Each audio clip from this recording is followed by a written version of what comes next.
منظر یہ تھا کہ ایک طرف مولانا فضل الرحمان بیٹھے ہوئے تھے اور انہیں منانے کے لیے ٹاسک تھا بلاول بھٹو زرداری کے پاس. آمنے سامنے یہ دونوں براجمان تھے. اسی کمرے کے اندر بلاول بھٹو زرداری کے ساتھ مرتضی وہاب موجود تھے اور مولانا فضل الرحمان کے ساتھ کامران مرتضی موجود تھے.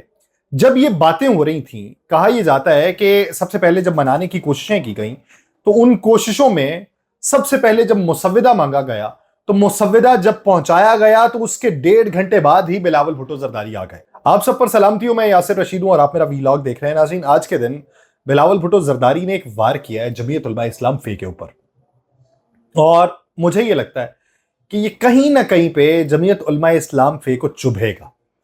جمعیت علماء اسلام فے کے پاس ان کے کلی طور کے اوپر جو نگراں ہیں قانونی ماہرین کے، وہ کامران مرتضی صاحب ہیں، اور کوئی بھی چیز ہو تو وہ کامران مرتضی کے پاس جاتی ہے.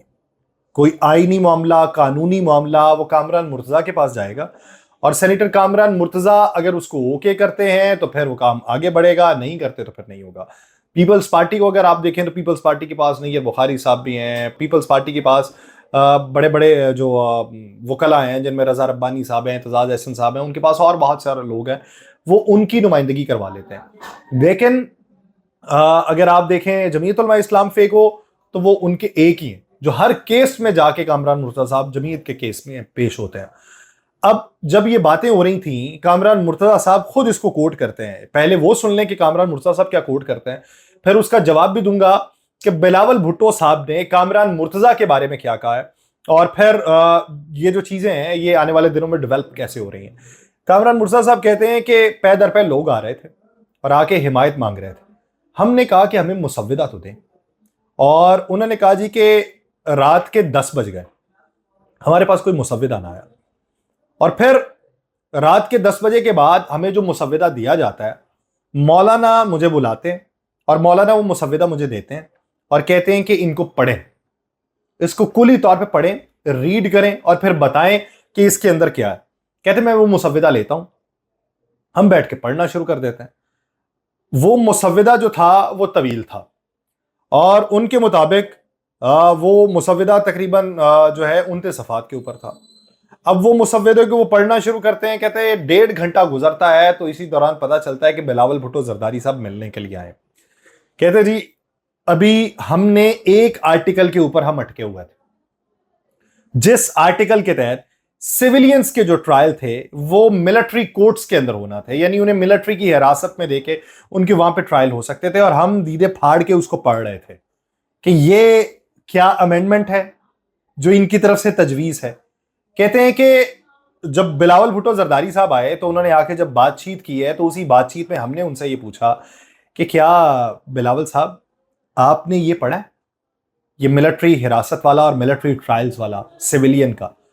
تو کامران مرتضی صاحب کوٹ اسے ایسے کرتے ہیں، وہ کہتے ہیں جی کہ بلاول صاحب جواباً یہ کہتے ہیں کہ جی مجبوری ہے، کرنا پڑے گا.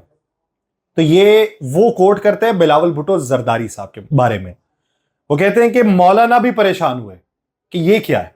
انہوں نے کہا جی کہ یہ ہماری سوچ بھی نہیں تھی کہ ہم ایسی کسی چیز کے بارے میں مشاورت کریں گے. تو انہوں نے کہا کہ اس کے بعد بلاول بھٹو زرداری صاحب چلے گئے، اور پھر ہم نے جو اس پہ سوچا تو ہمیں وہ چیز سمجھ میں نہیں آئی.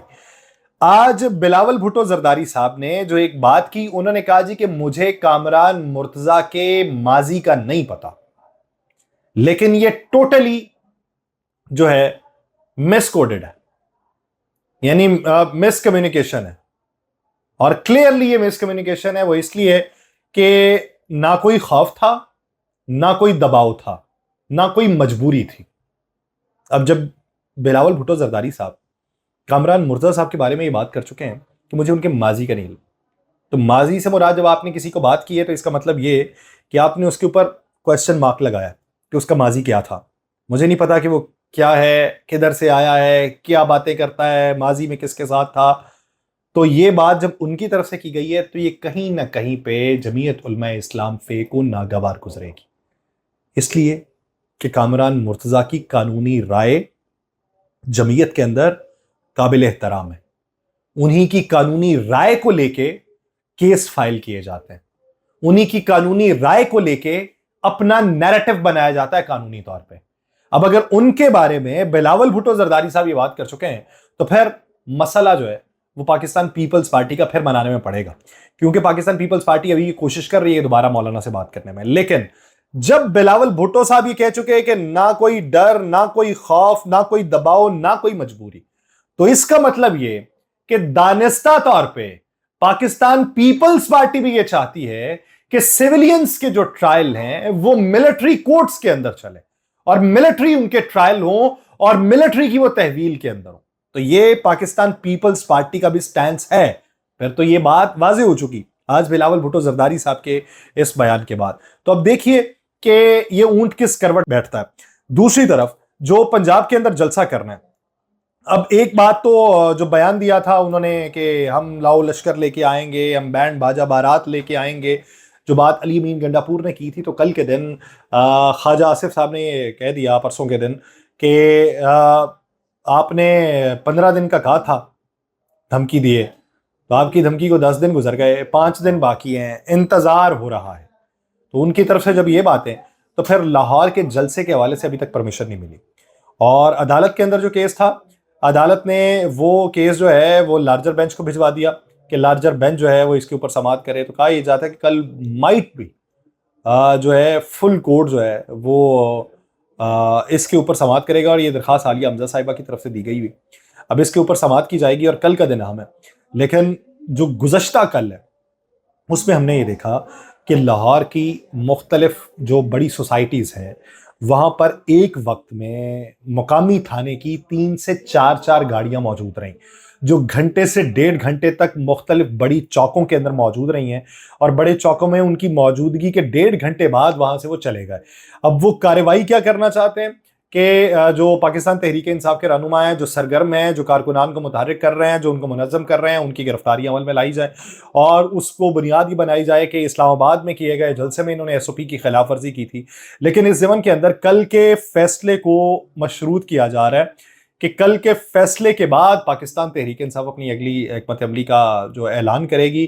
ابھی سب چیزیں سٹینڈ بائی کے اوپر موجود ہیں، لیکن پاکستان تحریک انصاف کو یہ بھی خدشہ ہے کہ ہمارے اوپر کوئی نیا لیبل نہ لگ جائے، کیونکہ کارکنان جو ہیں وہ اب بات ماننے کو تیار نہیں ہے کہ جلسے کا اعلان کر کے جلسے کی تاریخ دے کے آپ کسی منطق، مصلحت، دور اندیشی یا مفاہمت کے تحت جو ہے وہ کیا نام ہے سکون میں چلے جائیں، سکون کی کیفیت میں کہ نہیں بیٹھتے ہیں بعد میں ہم جلسہ کر لیں گے. تو کارکنان اس نظریے کو، اس موقف کو ماننے کو تیار نہیں ہے.